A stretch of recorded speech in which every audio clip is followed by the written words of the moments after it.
પંચમહાલમાં ગૌવંશની તસ્કરી અને હત્યા જેવા ગંભીર ગુનાઓ સાથે સંકળાયેલી ગેંગ સામે પોલીસનો કડક પ્રહાર.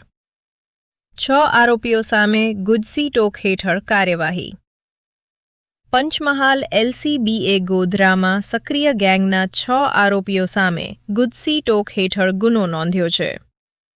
પોલીસ તપાસમાં ગેંગનો ગંભીર ગુનાહિત ઇતિહાસ અને ગુનાહિત પ્રવૃત્તિઓનો મોડસ ઓપરેન્ડી સામે આવ્યો છે. ગુનો નોંધાયા બાદ પોલીસે ઝડપી કાર્યવાહી કરી અનસ બદામ નામના એક આરોપીની ધરપકડ કરી છે, જ્યારે અન્ય આરોપીઓને ઝડપી પાડવા તપાસ તેજ કરવામાં આવી છે. પંચમહાલ પોલીસની આ કાર્યવાહીથી ગુનાખોરી સાથે સંકળાયેલા તત્વોમાં ફફડાટ ફેલાયો છે. રિપોર્ટર પ્રિતેશ દરજી, પંચમહાલ. જી સર. પંચમહાલ જિલ્લામાં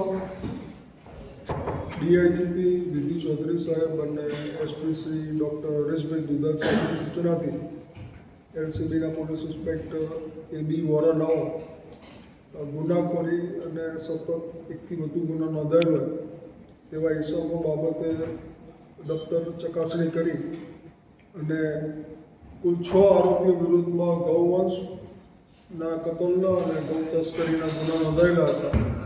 તેવા 6 આરોપીઓ વિરુદ્ધમાં તેની સમગ્ર માહિતી એકત્રિત કરી અને ગુજસી ટોકનો ગુનો દાખલ કરેલ છે.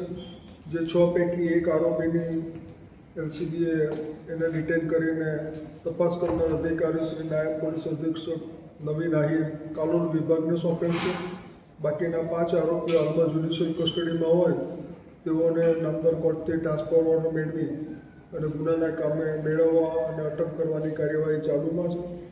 હજુ આગામી સમયમાં પણ આ પ્રકારના સતત ગુનાઓ કરતા એકથી વધુ ઇસમો હશે તેઓનું રેકર્ડ ચકાસણી કરી અને આગામી સમયમાં પણ આ રીતે ગુજસી ટોકના ગુના દાખલ કરી અને સમાજમાં દાખલો બેસે તેવી કડક કાર્યવાહી કરવામાં આવનાર છે.